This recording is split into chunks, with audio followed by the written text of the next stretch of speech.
Hello and welcome to Phantom Forces Weapons Spotlight, a series where I give a more subdued and informative look on the weapons of Phantom Forces. In this episode, I'll be covering the RAMA 1130. The RAMA, for short, is a PDW unlocked at rank 126. It deals 25 damage up to 60 studs and falls off to 15 damage by 115 studs. It fires at 950 RPM with a 1x body multiplier and a 1.4x head multiplier. The muzzle velocity is at 1500 studs per second, and the penetration depth is 0.5 studs.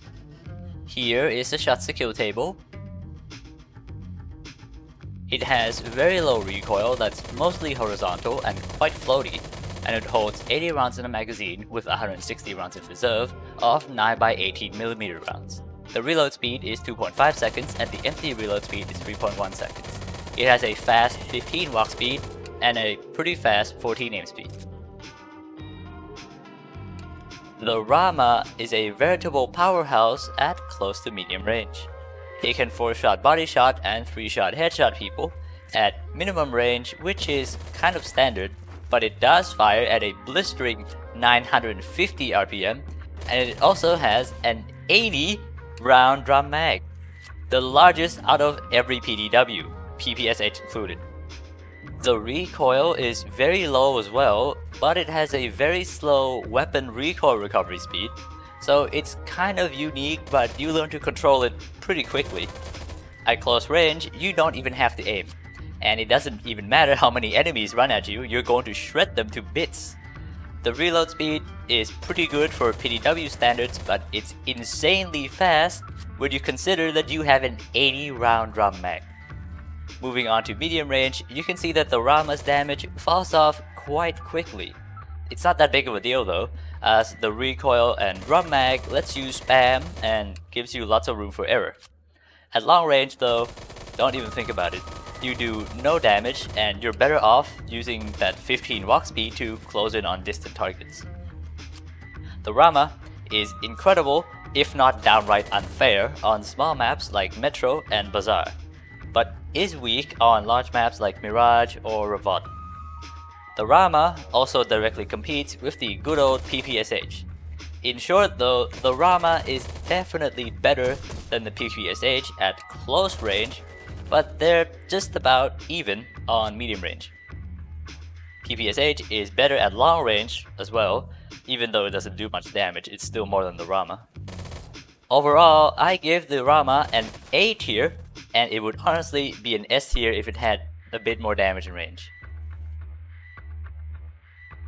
The .380 ACP conversion gives you a tiny mag but much better damage. It now deals 34 damage up to 60 studs and falls off to 18 damage by 115 studs. The body and head multipliers are increased to 1.1x and 1.6x respectively. The muzzle velocity is also increased to 1700 studs per second, and the penetration depth is sadly reduced to 0.25 studs. Here is the shots to kill table.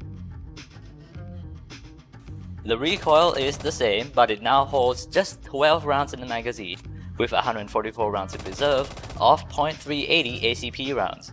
The reload speed is massively decreased to 1.5 seconds and the empty reload speed 1.9 seconds. Everything else here remains the same. This conversion flips the RAMA right on its head. Instead, it now has one of the smallest mag size out of every PDW in the game, coming in at 12 rounds, second only to the .22 long rifle Vector's 10 rounds. I wouldn't directly compare this conversion to the default drum mag ammo though. It serves a different purpose and has a different playstyle.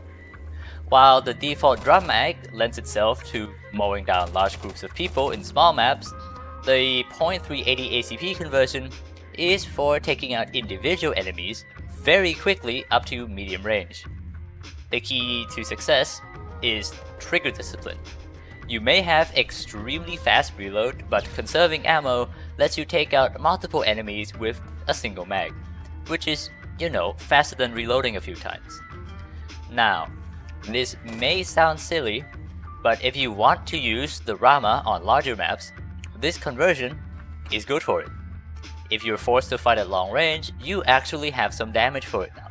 Enemies also tend to be spread out on larger maps, so the mag size isn't much of an issue either.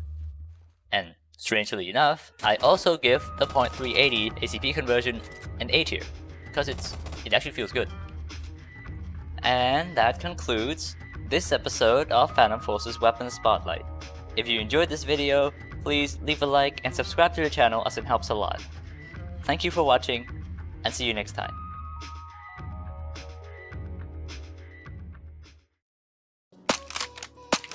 Look, she sees me.